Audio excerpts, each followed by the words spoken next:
Di ba? O, dito tayo mga kababayan. Sara Duterte naawa sa sitwasyon ni Harry Roque. Nako. Mga kababayan, bago ko i-play itong video na si Sara Duterte ay naawa sa sitwasyon ni Harry Roque, gusto ko lang reaksyonan. Di ba mga kababayan, meron sa ating saligang batas na kapag ikaw ay nagtago ng kriminal, di ba may possibility na madamay kang makasuhan? Di ba totoo yun? Oh.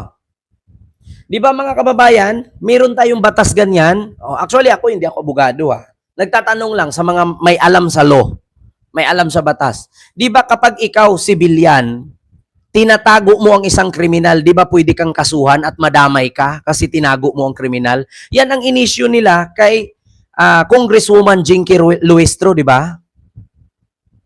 Di ba? Yan ang inisyu nila na tinago daw ni Congresswoman Jinky Luistro ang kanyang asawa na kriminal. Oh. Ang sabi ni Sara Duterte, naawa ako sa sitwasyon ni Harry Roque. Diyos ko, sa bagay, pareho naman kayo mga utak kriminal. Maawa ka sa isang kriminal kung walang krimen ginawa. Ang problema lang, kinampihan nyo pa. Sinama mo pa sa dahig, nagsama pa kayo. Hanggang ngayon, nandyan. May pwede nga kayo, alam mo sa totoo lang, accessories of crime. Pwede kayong makasuhan yan eh. Alam nyo si Harry Roque kung nasaan, pero hinilihim-lihim nyo lang. Tignan nyo nung nakulong si Duterte, pagkabukas kasama ninyo si Roque. Anong tawag sa ganon? Tinago ninyo ang isang kriminal. Alam nyo pala kung nasaan, pero kasama nyo sa dahig. Kahit si Robin, pwede dyan eh. Damay si Robin dyan eh. Oh, ito mga kababayan. Hindi ako abogado, pero nagtatanong lang. Di ba may ganon? Oh. Panoorin nyo ito, mga kababayan. Naawa ako kay Attorney Harry Roque dahil sa totoo lang, pakiramdam ko ay yung persecution sa kanya ay dahil sa pagpapakita niya ng suporta kay dating Pangulong Rodrigo Duterte at syempre sa tanggapan ng pangalawang Pangulo. Alam mo Sara, wag mong idahilan yan yung pag-persecute kay Harry Roque, no, pag-file ng warrant, hindi po dahilan yan sa pagsuporta sa iyo at sa pagsuporta sa tatay mo. Bakit? Iba po ang kaso ni Harry Roque. Mga kababayan, kung hindi po kayo mahilig mag-research at utak didiis kayo, mapapaniwala kayo kay Sara. Bakit? Si Harry Roque dumikit kay Digong, dumikit kay Sara. Ngayon, si Harry Roque ay kinasuhan ng human trafficking. At yung paggamit niya ng pera na milyon-milyon na walang sapat na dokumento kung saan galing. At yung pagkamkam niya ng lupa sa mga magsasaka sa Bataan. So maraming kaso si Harry Roque ngayon. Patong-patong ang kaso niya. Ngayon, wag mong sabihin Sara na naawa ka kay Roque dahil sumuporta si Roque sa iyo at sa tatay mo.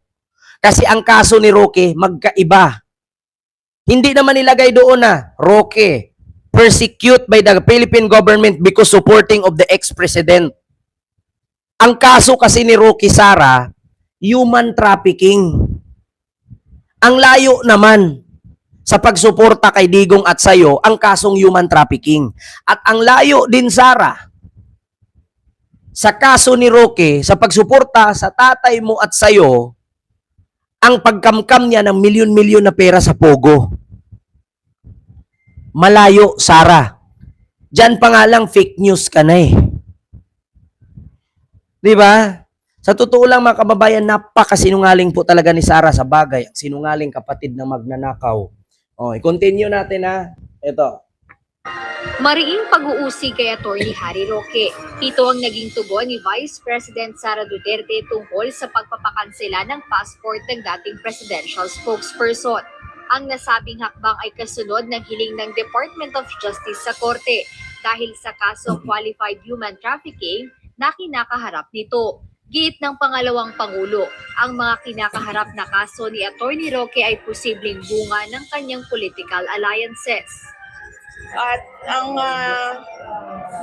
confident naman ako na sobrang galing na abogado ni Attorney Harry Roque na kaya sagutin kung ano man yung mga akusasyon, paratang or kahit ano man yung Alam mo, Sara, sa totoo lang, magaling talagang abogado si Roque. Bakit? Biruin mo, ang illegal na pogo, ginawang legal. Hindi naman ako magtataka talaga. Magaling na abogado si Roque. Biruin mo, illegal sa China, ginawang legal. Kaya nga siya nakakamkam ng milyones eh. Ano bang ginamit ni Roque yung pera ngayon? Magkano bang sahod niya bilang spokesperson noon?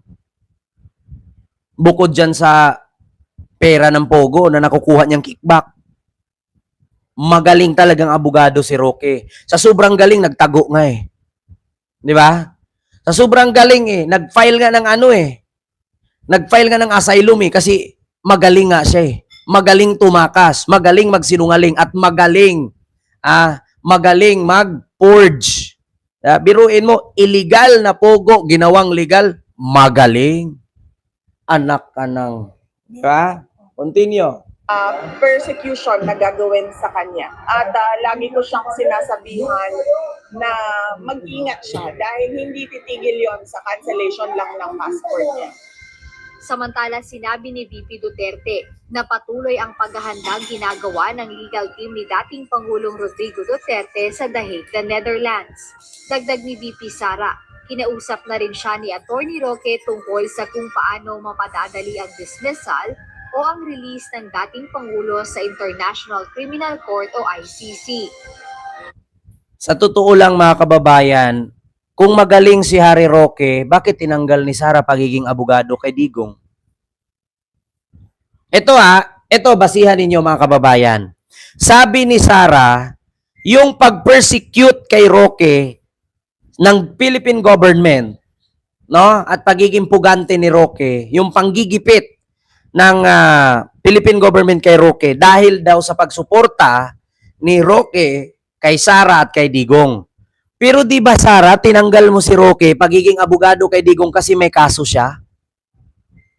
So ano ba talaga ang totoo, Sara? Alam mo, minsan Sara, hindi ka namin mapapaniwalaan eh. Minsan, yung mga kwento mo, paiba-ibang, alam mo yung para kang naglaro ng Mobile Legend. Unang hero mo si Mia, pangalawa si Laila, pero pareho lang cartoons. Parang ganon, alam nyo yon? Yung, ang hero mo si Lapu-Lapu.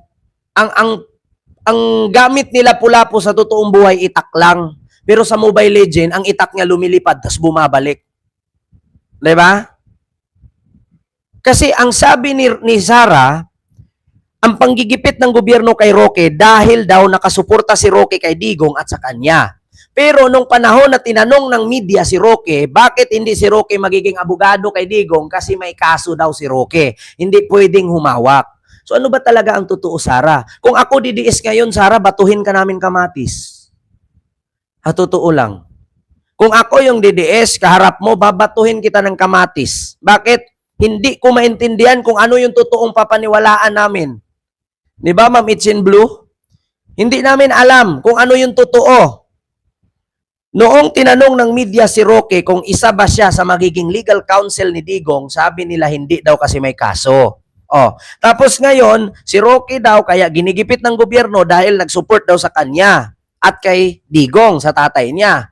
So, anong saysay yung kaso? Ang katotohanan po, kaya po si Roque ay wanted at pugante at kinansila ang passport kasi may kasong human trafficking. Malayo po ang salitang human trafficking, sa spelling pa lang eh. Human trafficking versus supporting, NG lang ang pareho. Yung huli lang na two letters. Na human trafficking, supporting. Hindi naman natin pwedeng sabihin digongings. Digong. Human trafficking, kaso ni Roque. Pero ang sabi ni Sara, kaya ginigipit siya, si Roque ng Philippine government kasi supporting by Digong at kay Sara Ying. Ano ba? Lagyan natin ng NG para pare-parehong bigkas. Di ba? Parang tula lang yan eh. Yung ako'y nagsasalita. Pero mali-mali na balita. Yung unang tao, yung una kalbo, pangalawa walang ulo. Di ba? Parang ganun eh. Parang tula. Basta yung huli, pareho ng letra at pareho ng bagsak ng falling and rising intonation, kay Sara pareho na yun. Di ba? Alam niyo mga kababayan, magkaiba po ang human trafficking sa supporting, kay digunging. Di ba? Malayo sa spelling pa lang, mali na sa harap. Wrong spelling, wrong. Di ba? 0 equals 60. Pero ako teacher, 0 is 0. Kasi yung ibang teacher, pag government grade, 0 equals 60 eh. Pag nakacheck ka ng 5, 25, pasang awa na grado, pasa ka na. Si Sara kasi ganyan eh. Kaya pumasang abogado kasi 0 equals 60. Sa mga teacher dyan, alam nyo yan. Mga teacher, di ba? Merong 0 equals 60, meron ding 0 is 0. Pag government grade, ang utak, sayad, may saltik. Di ba? Biruin nyo ha. Kung ikaw, DDS, mapapaniwala ka kay Sara, isa ka ring tanga. Yeah? Si Roque daw kaya pinersecute at ginigipit ng government dahil sa kapagsuporta kay Sara at kay Digong. Pero ang kaso ni Harry Roque sa totoo, human trafficking. Ang layo po ang supporting at trafficking. Spelling pa lang ang layo. NG lang nagkapareho. Human trafficking at supporting kay Digonging. Yeah? Ganon yon mga kababayan. Patuloy natin. 'Di ba? Diyos ko. Partida yan, Sara. Masakit pa yung liig ko. Ngayon ko lang to napanood eh. Kagahapon, kinausap ako ni Attorney Harry Roque at meron siyang mga naisip na pwede pang luwin para magawa ng paraan ng pag-release kay dating Pangulong Rodrigo Duterte. At yun sabi ni Sara, nakausap daw niya si Harry Roque kahapon. Yan na, pwede nang sabihin ni Sara kung nasaan si Roque. Kasi nakausap niya. Kaya nga meron tayong tinatawag na accessories of crime dyan, madadamay siya kung sakaling yung kaso ni Roque. Pwedeng kasuhan si Sara dyan, madadamay siya. Ikaw ba naman, kriminal yung tao, hinahanap. Alam mo po kung nasaan, hindi mo sinasabi. Vice President ka pa naman ng Pilipinas. Yeah? Meron daw sinasabi si Harry Roque kay Sara na mga paraan para mapabilis ang pag-release kay Digong. Alam ko na yung kahinatnan dyan eh. Ang gagawin yan, advice ni Harry Roque, painumin mo ng puradan. Alam nyo ba kung ano yung puradan? Yan po yung ini-spray sa damo para pag nakain ng kalabaw, magtatai-tai yung kalabaw. Ang gawin, yan ang magandang advice ni Roque, painumin mo ng puradan. Bakit? Pag nag-igit yan si Digong, isusugod yan sa ospital, tapos dagitin natin. Parang nasa movie ba? Pag isugod sa ospital yan, dadagitin natin. Haharangan natin yung mga pulis, itakas natin. Yan yung mga paraan. Kasi kung idaan natin sa legal, hindi makakatakas si Digong. Maubos man ang gluta, puputi man ang uwak, papatag man ang bundok, hindi makalabas si Digong. Maniwala kay sa akin mga kababayan. Ano bang advice ni Roque ang gagawin para makatakas si Digong? Mismong si Harry Roque hindi nga makauwi-uwi. Sinong pinagluluko ninyo, Sara? Yung mga kapwa DDS nyo rin? Tapos ngayon sabihin mo, naawa ka kay Roque. Sinong pinagluluko mo? Si Harry Roque nga, hindi niya alam paano siya umuwi. Tapos ngayon, magbigay pa ng advice para makauwi si Digong. Kung ako nakita ko kay dalawa, pag-untog ko yung ulo ninyo. Kung hindi ba naman kay tanga? Kung mismong siya nga, sariling problema niya, hindi niya masolusyonan, kay Digong meron. Anong klaseng nilalang meron ka, Sara? Yan, kung maniwala kay Harry Roque, pareho kayong tanga, pareho kayong sablay. Diba? Isipin mo, nagbigay daw si Harry Roque sa kanya ng advice para mapabilis ang release kay Digong, mapauwi sa Pilipinas. Si Harry Roque nga mismo, yung sarili niya, hindi niya alam paano siya makauwi. Sino maniniwala sa inyo? Tigilan nyo nga ako. Ikain mo yan, Sara. Gutom lang yan. Yan yung sa sobrang ka-excited mo dyan sa event eh. Yan yung sa sobrang excited mo sa event, hindi mo na alam pinagsasabi mo. Si Roque magbigay ng advice para pauwiin yung tatay mo. Samantalang siya, hindi nga niya alam kung paano siya makauwi. Sino tanga maniwala sa inyo? Syunga. Baliw.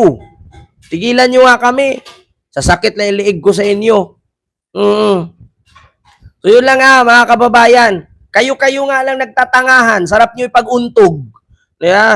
Yung tanga, naniwala sa kapwa tanga. Ang kalabasan, sablay sila. Tangina. si Roque magbigay ng advice para mapabilis ang pag-uwi ni Digong. Samantalang si Roque hindi alam kung paano umuwi. Potang inang yan. Tigilan nyo nga ako kapag utak DDS talaga. O mga DDS, nanood kayo sa akin ha, huwag kayong magalit. Isipin nyo yung mabuti. Alam nyo yung pag binato kayo ng bato, batuhin yung hollow block. Bakit? Pag binato nyo tinapay, bukol ka, buksog siya. Walang ganun, Mars. Pag binato ka ng bato, batuhin mo hollow block. Kasi may kasabihan, binato ka ng bato, batuhin mo tinapay. Habang binato kaya, dugo-dugo na ulo mo, siya naman busog. O di sinong tanga. Dito tayo, mga kababayan, sunod.